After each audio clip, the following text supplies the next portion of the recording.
Backbone is a 2001 film directed by Mexican director Guillermo Del Toro, which returns to many of the familiar themes that he's utilised over his long career as a director. Very much in the canon of Del Toro films, even comparing it with something like Kronos, which is a much earlier film, you could see many of his themes and obsessions very much at the fore. Set during the Spanish Civil War, it deals with the subject of loss and feeling isolated, mixed in with many of his more fantastical elements. It's darkly gothic, but also rather sweet film that looks at a group of children who have no family. They have to deal with the fact that they have no family, and they basically get adopted by the man who runs the orphanage and this other woman who is a classic Del Toro figure. She's a woman who's lost part of her leg, and she's a slightly sort of tragically gothic figure.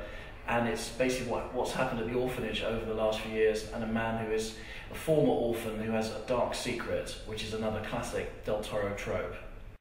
Mistress Carmen, played by Marissa Paredes and her professor Cesares.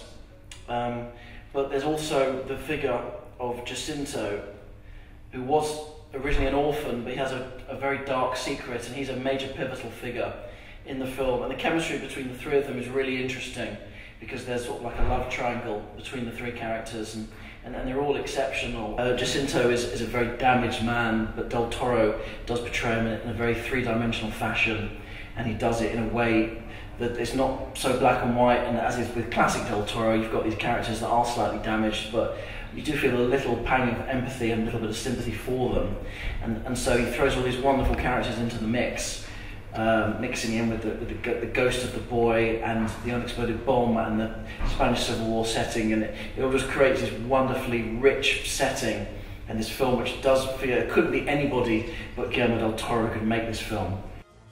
And it's a classic Del Toro story, and it's a story that draws you in. Visually it's impressive, the colour palette is very, very unusual, and Del Toro manages to draw a lot of very impressive and interesting performances from out of many of the major players.